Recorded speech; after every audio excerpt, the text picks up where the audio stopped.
Have you ever felt that cold, sinking feeling in your chest when someone looks right through you? Like you're just a line on a ledger they're itching to erase? Maya stood in that glass office, listening to a man who didn't even know her daughter's name tell her she was no longer a cultural fit. But he didn't realize Maya wasn't just an employee. And the move she was about to make? It wasn't just business. It was a reckoning that would cost him billions.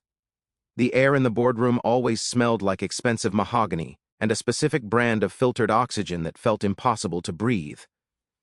Maya sat at the far end of the table, her hands folded neatly, watching the condensation drip down her water glass. Across from her sat Arthur Sterling. Arthur was the kind of man who wore his power like a tailored shroud, immaculate, stiff, and suffocating. He didn't look at Maya, he looked at the space she occupied, as if he were trying to figure out how to rearrange the furniture. He cleared his throat, a dry, rasping sound that signaled the end of someone's career. Maya knew that sound. She had heard it used against others. People who looked like her, people who worked twice as hard for half the recognition. Now it was her turn. "Maya," he started, his voice dripping with a forced, practiced empathy that never quite reached his eyes. "We've been looking at the restructuring. The vision for Sterling Global is evolving. We need a different kind of energy in the executive suite." He paused, waiting for her to flinch. She didn't. She just watched that single drop of water trail down her glass. She thought about her mother's hands, cracked from years of cleaning offices just like this one at 3 in the morning. She thought about the scholarship she'd fought for, the nights she'd spent sleeping in the library because she couldn't afford a train ticket home. She wasn't just energy, she was the engine. "A different energy," Maya repeated, her voice steady, almost a whisper. "That's a very creative way of saying you've already filled my seat, Arthur."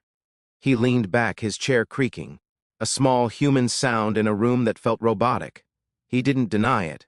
Why would he? In his world, Maya was a temporary fixture, a diversity metric that had outlived its usefulness now that the merger was signed. He offered a severance package that was insulting, a golden parachute made of lead.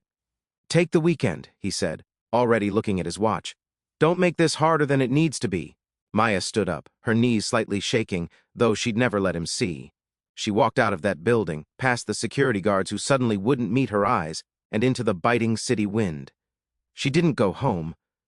She went to a small, dimly lit jazz bar in Harlem, sat in the back corner, and pulled out a battered black notebook. Arthur thought he was removing a person. He didn't realize he was pulling a thread that held his entire $3.4 billion empire together. Maya watched the ice melt in her glass, the low hum of a saxophone vibrating in the floorboards beneath her feet. She remembered the day she'd discovered the flaw. It wasn't a massive, glaring error. It was a ghost in the code of the proprietary logistics software, Sterling Global, used to manage its international shipping lanes. Arthur called it the architect. He bragged about it at every gala.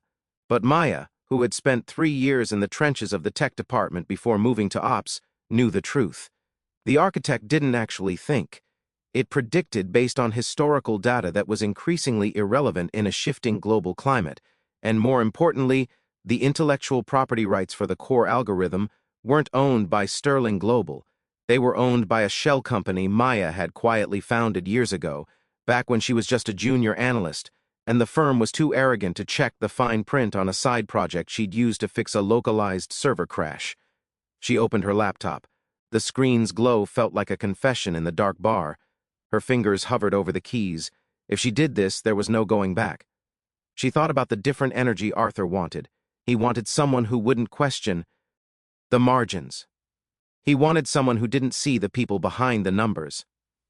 Maya felt a surge of heat in her chest, not just anger, but a profound, clarifying sense of purpose. She began to type. She wasn't deleting anything. She was simply withdrawing her permission. She was reclaiming her mind. The next morning, the world felt different. Maya woke up to the sound of birds, a sound she usually missed in her rush to get to the office by 7 a.m. She made a real breakfast. She sat on her balcony and watched the city move. At 9:15 a.m., her phone began to vibrate. It didn't stop. It was the office. Then it was Arthur's assistant. Then it was the head of legal. By noon, the unbreakable system that powered $3.4 billion in annual trade had come to a grinding halt. The architect had gone dark, without Maya's proprietary permission key, which she had legally and quietly separated from the firm's servers months ago in anticipation of this very day. The software was nothing more than a digital paperweight. Arthur had fired the only person who held the keys to the kingdom, and he hadn't even bothered to check the lock. The emergency board meeting was a sea of panicked faces and sweat-stained collars. Arthur sat at the head of the table, but he looked smaller now. The bravado had evaporated, replaced by a gray, sickly pallor. "Where is she?" one of the major shareholders shouted, slamming a fist on the table. "The system is hemorrhaging $10 million an hour. Get her on the phone." Arthur tried to speak, his voice cracking. She's not picking up. We terminated her contract yesterday." The silence that followed was heavy enough to crush the room. It wasn't just about the money, it was the realization that they had been led by a man who mistook his own shadow for stature. Maya was at the park. She was sitting on a bench, watching a group of kids play soccer. Her phone was in her bag, muted, vibrating against her thigh like a dying heart. She felt a strange sense of peace. For years, she had carried the weight of that company on her back, sacrificing her weekends, her sleep, her very identity to build something that would eventually try to spit her out. She thought about the severance Arthur had offered. It was meant to buy her silence, to make her go away quietly so they could continue their polished, exclusive existence. But Maya didn't want their money anymore. She wanted their recognition, not of her energy, but of her power. A black SUV pulled up to the curb near the park. Out stepped Marcus, the firm's oldest board member, and the only one who had ever treated Maya with a modicum of respect. He approached her slowly, his eyes tired. He didn't sit down. "Maya," he said softly, "the building is on fire." Maya looked up at him, the sun hitting her face. "I know, Marcus. I'm the one who stopped the rain." He sighed, looking down at his shoes. "Arthur is finished. The board is moving to remove him by the end of the day. They want to offer you whatever it takes to bring the system back online." Maya stood up, smoothing her coat. "It's not about the system anymore, Marcus. The architect is mine. If they want it back, they don't just need to pay me, they need to change the name on the door." The negotiations didn't happen in a boardroom. They happened in a small windowless room in a neutral law office. No mahogany, no filtered oxygen, just the truth. Arthur wasn't there. He had been escorted from the building hours earlier, his energy finally extinguished. The remaining board members looked at Maya with a mixture of fear and newfound, desperate respect. They offered her a staggering sum, more money than her mother could have earned in 1,000 lifetimes. But Maya didn't flinch. She pushed a document across the table. It wasn't a contract for her return. It was a term sheet for a total acquisition of the architect's IP by a new entity, one where she held 51% of the voting shares and the power to appoint the next CEO. "You're asking for control," the lead attorney said, his voice trembling. "That's $3.4 billion in assets you're holding hostage." Maya leaned forward, her eyes locked on his. "I'm not holding anything hostage. I'm simply choosing who I do business with. And I've decided I no longer want to work for people who think I'm replaceable." Thought about the nights she'd spent crying in the bathroom stall at work, wondering if she was crazy for feeling so invisible. She thought about the way Arthur had looked at his watch while he was firing her. She wasn't doing this for revenge. Revenge was small. This was about legacy. This was about ensuring that the next woman who sat in that mahogany office wouldn't have to fight just to be seen. The room was silent for a long time. The only sound was the ticking of a clock on the wall. Finally, the lead shareholder picked up a pen.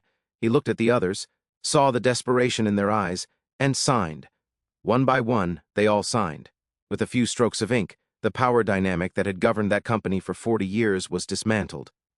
Maya felt a sudden, sharp memory of her mother teaching her how to read, pointing to the words and saying, "Once you know the language, Maya, nobody can tell you what the story says." Maya finally understood. She had rewritten the ending. A week later, Maya stood in the lobby of the building that used to be Sterling Global. The sign was gone, replaced by a temporary banner that simply read, "The MR Group." She walked toward the elevators, the same ones she'd ridden 1,000 times with her head down, trying to blend in. This time, she kept her chin up. People stopped and stared. Some looked nervous, others looked inspired. She reached the executive floor and walked straight into the corner office, the one with the mahogany and the filtered oxygen. She walked over to the window and looked out at the city. It looked the same, but everything had changed. She picked up a small, framed photo from her desk. It was her mother, smiling in front of a modest house in Georgia. Maya set it down right where Arthur's expensive, meaningless trophies used to be. She felt a warmth spread through her, a quiet, humming joy. She had crushed his world, not with a hammer, but with the sheer weight of her own worth. Her assistant, a young woman who reminded Maya of herself 10 years ago, knocked on the door. "The department heads are ready for you, Ms. Robinson."